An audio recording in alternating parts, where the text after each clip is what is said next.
Well, hi, everybody. Welcome to our Familiar Faces Steering Committee meeting. And we have with us today Ruth Simera, and she is the Executive Director for the Coordinating Centers of Excellence, Department of Psychiatry with the Northeast Ohio Medical University. So Ruth is going to be talking with us today about sequential intercept mapping. So I'm going to pass it over to you, Ruth. Thanks, Kim. Appreciate that. And thanks for having me. I'm sorry I couldn't be there in the live in person, but I'm hoping that this brief overview will be enough to have a refresher to kind of get you going and answer any questions that you might have. I am going to use some slides, so let me start with sharing my screen there. Hopefully everybody can see that okay. And welcome questions and answers at the end, which Kim is going to try to prompt, but I was given some questions that I'm going to try to answer during the course of this for you as well. First of all, recognizing that sequential intercept mapping in Ohio has been going on since about 2013, and Montgomery County has been a participant in the past. So you've got folks there in the room, I'm sure, who've done this before, and then folks that haven't. So I'm going to try to hit that sweet spot, recognizing that I don't want to start at the beginning and I've only got X number of minutes with you. So let me, oh, hang on. Going to have some challenges here forwarding my slides, it seems. All right, here we go. So first of all, want to level set the field in terms of what is sequential intercept mapping, and to know that you have to appreciate what is the sequential intercept model. And the sequential intercept model was basically a framework that was designed so that we could look at the justice system in parcels in terms of how it flows and when the obvious transition points are, when people might be able to be diverted or deflected from that system to another system.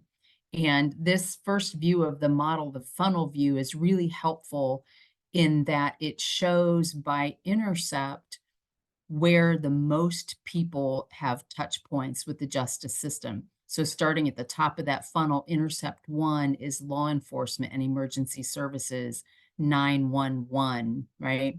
So they're going to have far more numbers coming through their doors than folks in probation, just because you have to start at the beginning to get to the end. Then intercept 2 is once an arrest has been made. So that's your initial detention, the booking at the jail, and that first hearing before you actually get into full court procedures or a jail stay. Intercept 3 is jail and court. So after that initial hearing, when someone is, they have to stay in jail, it's been determined that they're not going to be released, they're going to stay in jail, they're going to go through the court process. There might be a forensic process, forensic evaluations or restoration, or other commitments at that level. Intercept 4 is re-entry. So going home, going back to the community from jail, maybe from an institution, coming back from prison, because a sentence may have occurred at intercept 3. And then intercept 5 is community corrections and community support. That's probation and parole. Now, this funnel view, while it's super helpful, isn't the view that we use when we do sequential intercept mapping. So what we've used in your community in the past is this, the linear model, so that we can use arrows and flow charts to show how things flow in Montgomery County. And so this is what you're looking at with sequential intercept mapping. What is the flow? What do you have available at each of those touch points of the justice system for people with mental illness or whatever the target population may be? And what are the handoffs you make? When is the earliest point in time that things are available, et cetera? So you can visualize it.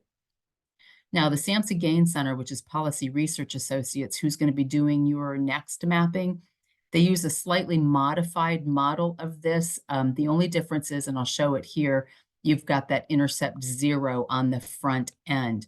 Now, the sequential intercept model was really designed to be an illustration of the justice system. Intercept 0, when you add crisis care onto the front, Now you're talking about community-based work. So it's really not part of that full model, but they recognize that in order for law enforcement to have any choices in the matter, they have to be able to look back at the community and looking at crisis care.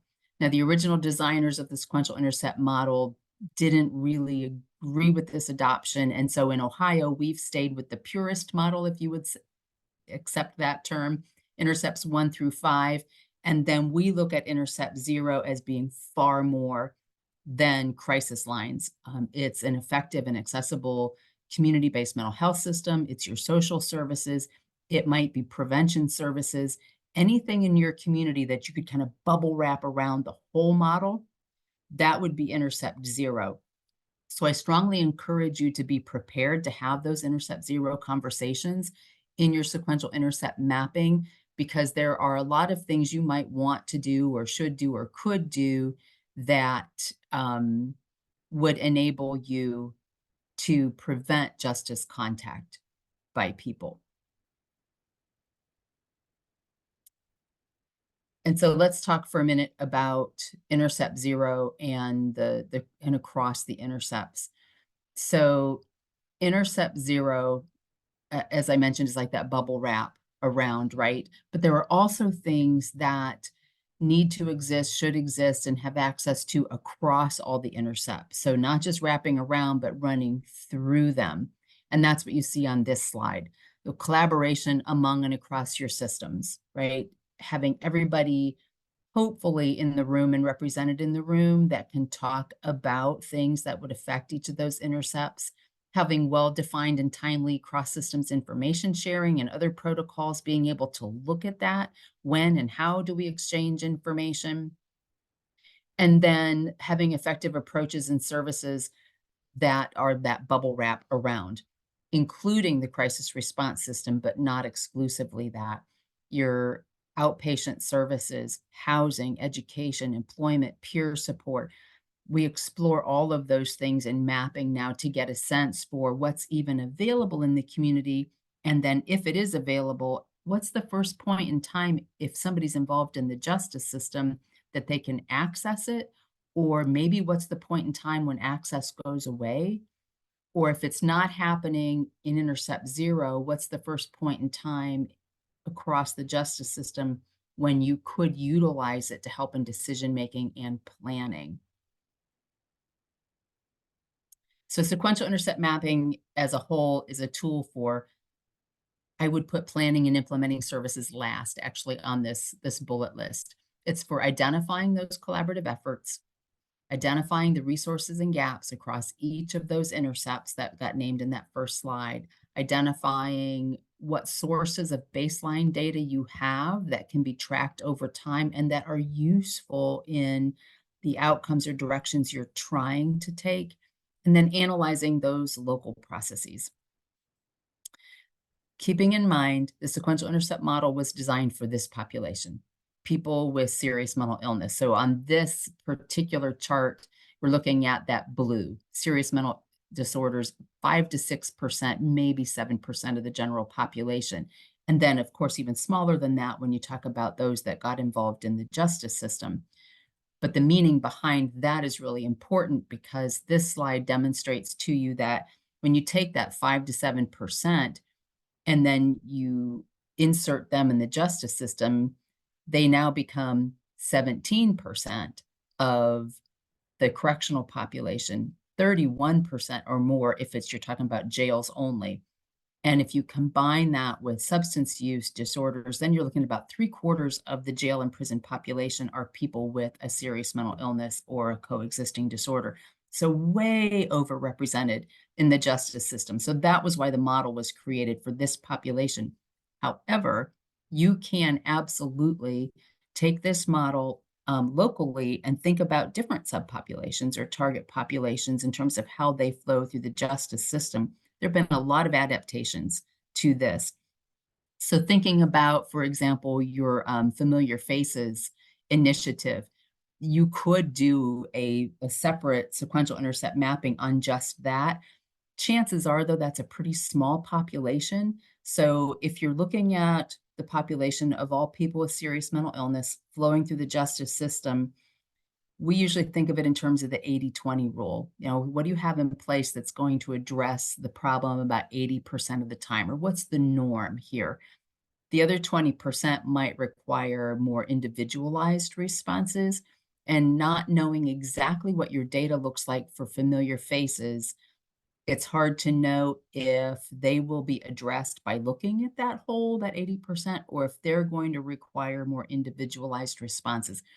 And I read the report that Stacey Behringer provided for you about your Familiar Faces initiative, so I understand the framework that you're trying to do, but I don't know yet if you've really accomplished the data that you need in order to get the fine-tuned definition. So I just wanted to plant that seed because one of the questions that was raised was, how would this help us generally? And then how will this help us more specifically with our Familiar Faces initiative? Hard necessarily to answer that depending upon how you've actually defined it. So why would you want to do a sequential intercept mapping at this point in time? You've completed at least 2 of these in the past. You did an opiate SIM through your community opiate action team in February of 2017. And you dovetailed those action plans into the COATS collective impact framework at that time. And then you did a mental health criminal justice adult system mapping in November 2019. So it's been less than 5 years since you did the last one. So you're familiar with it, at least some of you are. It's been well used in your community for as a planning tool, and you have a solid foundation and some good success using the model in the past as well. The other question to ask is, have there been a lot of changes in how things are going locally, or in how your systems are set up so that you need to regroup and reroute the items on your map? Or have you completed all of the action plans and done some work on the other listed priorities, and you think it's time to identify new priorities, and maybe that's combined with changes? And then the other thing is that we have done some evaluation of sequential intercept mapping, at least as we've implemented it here in Ohio. So those conducted by our Criminal Justice Coordinating Center of Excellence. And those evaluations indicate resulting increases in collaboration, increases in services that are implemented to respond to the target population, and increases in the ability to capture data that's useful to planning and implementing good services. So it gets everybody rowing in the same direction at the same time with a greater understanding across systems. And then I already mentioned the possibility for the Familiar Faces initiative. You could use the SIM for that targeted group or subgroup, or take a closer look at what happens at each intercept and where the gaps or opportunities may be for that group. And then if or when your Familiar Faces initiative is clearly defined and you have the data sets to back it up against the sequential intercept model, you might see patterns that are useful. You may also, in your case review meetings, use the SIM to map the flow of one individual. It could be a good tabletop exercise to identify the sticky spots or pressure points for people that are deemed familiar faces. Let me go back there for just a second. So as I was talking, hopefully you were reading these questions on the slides, but these are some broad questions to think about at each of the intercepts. So where are the opportunities to intervene, to deflect individuals from the justice system to treatment or other supports as you're looking at the justice system in that linear fashion? And what's the earliest possible time that identification, screening, or assessment is available or can or should occur, and why? And then what's the outcome you're trying to promote, or maybe an outcome you're trying to avoid? And what resources exist to assist, and where are they, and how do they line up with that model? The other really important thing to keep in mind is, what are the basic standards associated with the intercepts, and what resources exist to do more than those standards? I say that because Ohio's jails have set standards, for example, and if they don't have external resources coming in or partnerships with which to take on more than those bare minimum standards, some of the jails in Ohio cannot do more. So we're often trying to push the envelope on some of these segments of the justice system when the standards don't support it, and it's out of the graces and goodness and intentionality of jail administrators, sheriffs, and so forth, to agree to take on more. So those are important conversations to have. You're a stepping up community, so I don't need to preach this, but stepping up addresses that middle intercept, intercept 3. The sequential intercept model's broad, it's a flow. The Council of State Governments Justice Center opted to start with an initiative to look at intercept 3 because it's a captive audience, and we thought that there would be data there.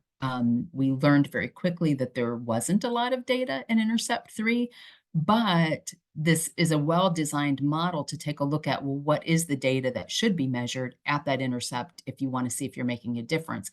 And you could do that at each intercept. Identify your own data that you think is important to your local community, agree upon what you're going to measure to see if, once you start action planning, if it makes a difference.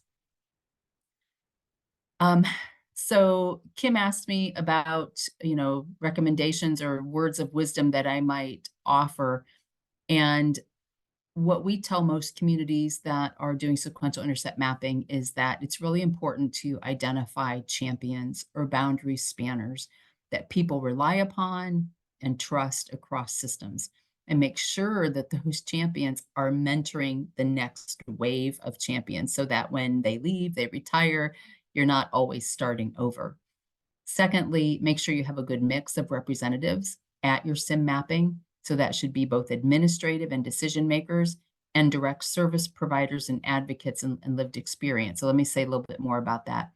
Administrative decision makers, you don't want the whole room full of people that are administrators and decision makers, because we had that happen in one mapping in spite of our urging that we needed a good blend. And those administrators and decision makers did not have a good sense for how things were actually rolling out in direct services, or what the implications of what some of the evidence-based practices were that their practitioners were using, some of the pros and cons to each of those. So we really fell short in that conversation as a result.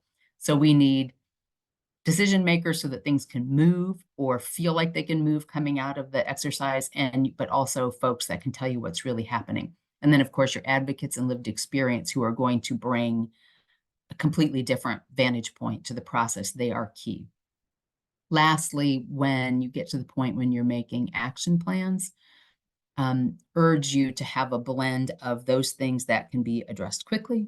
So something that gives you good momentum out of the gate, some mid-range goals, and then, one or two big ones that are going to take years. And I put housing and transportation changes in that category, unless you're really able to narrow the scope of your action planning.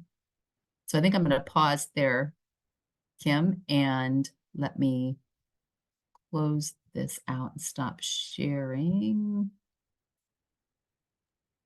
Thank you, Ruth. I'm looking at the list of questions, and I think you covered pretty much all of them. Definitely covered, what is a SIM? Why would we want to do a SIM in Montgomery County? And I think that even though we've done this within the past 5 years, I'm not for sure, just even because with COVID and all of the other things that have happened, that we were able to address and fill some of those gaps from what was identified in our previous SIMs. So we're kind of starting from the very beginning, and we've had a lot of changes in our community. So we can look at the previous SIMs, see where there's similarities or things that we can still work on, and then also really look at the changes that have happened within Montgomery County. The questions about how will the SIM help with familiar faces or even the community as a whole, we do have that definition that is set in place, and then we're having to work through the gathering data on those specific individuals before we can really truly do an analysis if we need to adjust what our definition for familiar faces will be moving forward. And I think you gave really good advice at the end of this discussion, just really letting us know what we need to do moving forward. So we do the SIM, but then there's recommendations, and being able to take those recommendations and implementing those into our community. And for anybody else, and obviously this is a recording and I'll be standing there in person. If you have any ideas of anybody you would like that you think should be a part of the sequential intercept mapping that's coming up in August, we've been working diligently reaching out, and we have a very robust and I think pretty comprehensive list. And we want to make sure that we not only have administration, but that we have the individuals that are boots on the ground. So if after this meeting you have some ideas, feel free to come talk to me so we can make sure that we have all the correct people that we need to be a part of the sim. Like I said, I think it's a pretty inclusive list, but you know, we miss things. We're not perfect people. So please come talk to me and we'll make sure that we have everybody that we need. I think you covered everything, Ruth. I'm really grateful that you took time out of your day to do this recording with us. And we really respect the work that you do, and we're very grateful that you've joined us. Thank you. And my pleasure. Do you know when your mapping will be? It's August 2nd. August 2nd. Great. It starts August 2nd. So we'll have the full day, and then the day after that, we'll have a half day. So definitely looking forward to seeing the results and where we can really put our efforts. Absolutely. And we are happy. I mean, as you know this, Kim, but I'll share with the group as well. We are happy in the follow-up if you need assistance, right? To take a look at those action plans and see if there's any technical assistance resources that we can help you identify or bring forward as you begin to work on those kinds of things. Don't hesitate, because we've done this with Samson's Gain Center before, that they kind of tap out and we'll tap in, and we'll play whatever role it is you need us to play. Well, you know, we will reach out for sure. So we really appreciate you. Are we able to get a copy of the PowerPoint? Absolutely. Okay, great. Well, thank you, Ruth, and we will be in touch. Okay, wonderful. Thanks.